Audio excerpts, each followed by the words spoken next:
कैसे हैं आप सब। उम्मीद करता हूं कि स्वस्थ होंगे, मस्त होंगे और आनंद से होंगे। यदि आप सीटेट एग्ज़ाम 2026 की तैयारी कर रहे हैं तो आज का यह वीडियो आपके लिए काफ़ी ही महत्वपूर्ण होने वाला है। इसमें मैंने मैथ्स फॉर पेडागोजी के 20 क्वेश्चंस लिए हैं जो कि एग्ज़ाम में बार बार रिपीट होते हैं। तो चलिए बिना समय गवाए आज का पहला प्रैक्टिस सेट जो है स्टार्ट करते हैं, जिसमें 20 क्वेश्चंस मैंने लिए हैं और आगे भी जो है ऐसे जो है मैं टोटल जो है 20 प्रैक्टिस सेट कराऊंगा। तो मेरे चैनल पर बने रहिए और वीडियो को अंत तक देखें। तो चलिए क्वेश्चन नंबर 1 स्टार्ट करते हैं। यहाँ क्वेश्चन नंबर फर्स्ट है कि गणित का मुख्य उद्देश्य क्या होना चाहिए।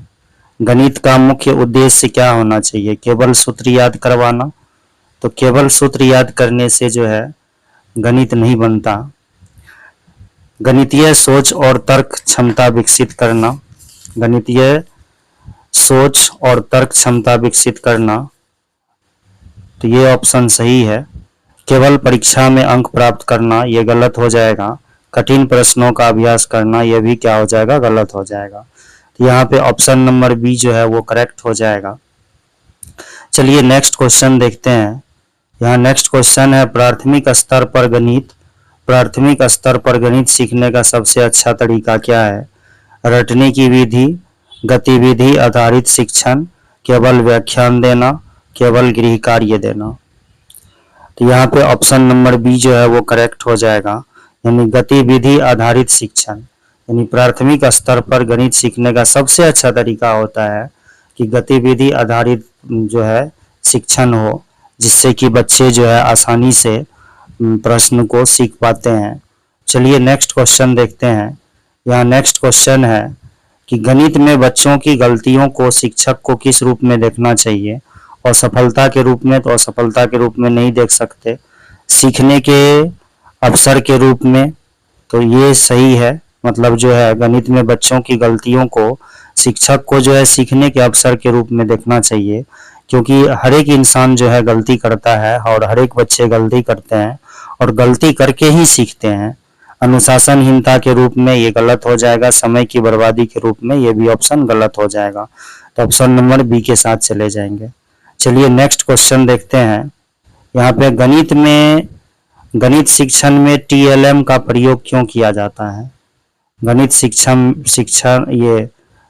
में TLM का प्रयोग क्यों किया जाता है? टीचिंग लर्निंग मटेरियल का प्रयोग क्यों किया जाता है? समय बचाने के लिए, अवधारणाओं को स्पष्ट करने के लिए, बच्चों को व्यस्त रखने के लिए, पाठ जल्दी खत्म करने के लिए। तो यहाँ पे ऑप्शन नंबर बी जो है वो करेक्ट हो जाएगा, यानी अवधारणाओं को स्पष्ट करने के लिए जो है गणित शिक्षण में TLM का जो है प्रयोग किया जाता है। चलिए नेक्स्ट क्वेश्चन देखते हैं। यहाँ नेक्स्ट क्वेश्चन है रचनावादी यानी कि कंस्ट्रक्टिविस्ट दृष्टिकोण में शिक्षक की भूमिका क्या होती है? ज्ञान देने वाला, नियंत्रक, मार्गदर्शक और सहायक या परीक्षक। तो यहाँ पे ऑप्शन नंबर सी जो है वो करेक्ट हो जाएगा, यानी कि मार्गदर्शक और सहायक के रूप में। यानी रचनावादी दृष्टिकोण में शिक्षक की जो मुख्य भूमिका होती है वह होती है मार्गदर्शक और सहायक की होती है। चलिए नेक्स्ट क्वेश्चन देखते हैं। नेक्स्ट क्वेश्चन है कि गणित में समस्या समाधान कौशल विकसित करने के लिए शिक्षक को क्या करना चाहिए? केवल उत्तर बताना चाहिए? तो केवल उत्तर बताने से नहीं होता है, विभिन्न तरीकों से हल करने के अवसर देना, तो ये सही हो जाएगा। सूत्र याद करवाना गलत हो जाएगा। कठिन प्रश्न देना गलत हो जाएगा। तो यहाँ पे ऑप्शन नंबर बी जो है वो करेक्ट हो जाएगा, क्योंकि गणित में समस्या समाधान कौशल विकसित करने के लिए जो है शिक्षक को अलग अलग तरह के जो है तरीकों को आजमाना चाहिए, जिससे कि बच्चों का जो है कॉन्सेप्ट क्लियर हो। चलिए नेक्स्ट क्वेश्चन देखते हैं। गणित के प्रति भय को कम करने के लिए शिक्षक को क्या करना चाहिए? अधिक दंड देना चाहिए? तो गलत है। सरल और रोचक गतिविधियां करवाना चाहिए? तो ये सही है। केवल टेस्ट लेना गलत है, गलतियों पर आलोचना करना यह भी गलत है। तो यहाँ पे ऑप्शन नंबर बी जो है वो करेक्ट हो जाएगा। चलिए नेक्स्ट क्वेश्चन देखते हैं। समावेशी कक्षा में गणित शिक्षक को क्या करना चाहिए? सभी बच्चों को समान तरीके से पढ़ाना चाहिए, बच्चों की जरूरतों के अनुसार तरीके बदलना चाहिए, कमजोर बच्चों को अलग करना चाहिए, केवल तेज बच्चों पर ध्यान देना चाहिए। तो यहाँ पे ऑप्शन नंबर बी जो है वो करेक्ट हो जाएगा। बच्चों की जरूरतों के अनुसार तरीके को बदलना चाहिए। चलिए नेक्स्ट क्वेश्चन देखते हैं। गणितीय भाषा का विकास किससे होता है? गणितीय भाषा का विकास किससे होता है? केवल अभ्यास पुस्तिका से, चर्चा और तर्क करने से, केवल याद करने से या नकल करने से? तो यहाँ पे ऑप्शन नंबर बी जो है वो करेक्ट हो जाएगा, यानी चर्चा और तर्क करने से। चलिए नेक्स्ट क्वेश्चन देखते हैं कि बच्चों को गणितीय अवधारणाएं समझाने के लिए सबसे प्रभावी क्या है? वास्तविक जीवन के उदाहरण, केवल परिभाषाएं, केवल सूत्र, केवल परीक्षा प्रश्न? तो यहाँ पे ऑप्शन नंबर ए जो है वो करेक्ट हो जाएगा, यानी वास्तविक जीवन के उदाहरण। यानी बच्चों को गणितीय अवधारणाएं समझाने के लिए सबसे प्रभावी तरीका जो होता है वह वास्तविक जीवन के उदाहरण होते हैं, जिससे कि बच्चे उसको आसानी से फॉलो कर पाते हैं और जल्दी से जो है उसको सीख जाते हैं। चलिए नेक्स्ट क्वेश्चन देखते हैं। मूल्यांकन का उद्देश्य क्या होना चाहिए? बच्चों को असफल करना, सीखने में सुधार करना, रैंक बनाना या डर पैदा करना? तो बच्चों में डर पैदा नहीं कर सकते। ऑप्शन नंबर सी है यहाँ पर कि रैंक बनाना,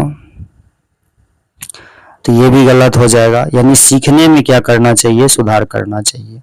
तो यहाँ पे ऑप्शन नंबर बी जो है वो करेक्ट हो जाएगा। नेक्स्ट क्वेश्चन है, गणित में निदानात्मक मूल्यांकन का उपयोग किया जाता है क्या करने के लिए? अंक देने के लिए, कठिनाइयों को पहचानने के लिए, प्रतियोगिता कराने के लिए या उपस्थिति लेने के लिए? तो यहाँ पे ऑप्शन नंबर बी जो है वो करेक्ट हो जाएगा, यानी कठिनाइयों को पहचानने के लिए हो जाएगा। चलिए नेक्स्ट क्वेश्चन देखते हैं। नेक्स्ट क्वेश्चन है कि गणित में बच्चों के पूर्व ज्ञान का क्या महत्व है? पूर्व ज्ञान का क्या महत्व है? कोई महत्व नहीं है। नई अवधारणाओं से जोड़ने में मदद करता है, समय खराब करता है या केवल परीक्षा में काम आता है? तो यहाँ पे ऑप्शन नंबर बी जो है वो करेक्ट हो जाएगा, यानी कि गणित में बच्चों के पूर्व ज्ञान का महत्व ये है कि नई अवधारणाओं से जोड़ने में ये क्या करता है? मदद करता है। नेक्स्ट क्वेश्चन है, गणित शिक्षण में खेलों का उपयोग क्यों किया जाता है? मनोरंजन के लिए, सीखने को प्रभावी और रोचक बनाने के लिए, समय बिताने के लिए या पढ़ाई कम करने के लिए? तो यहाँ पे ऑप्शन नंबर बी जो है वो करेक्ट हो जाएगा, यानी कि गणित शिक्षण में खेलों का उपयोग इसलिए किया जाता है क्योंकि बच्चों में सीखने को प्रभावित करने के लिए और उसको रोचक बनाने के लिए। चलिए नेक्स्ट क्वेश्चन देखते हैं। यहाँ नेक्स्ट क्वेश्चन है, यदि बच्चा अलग तरीके से प्रश्न हल करता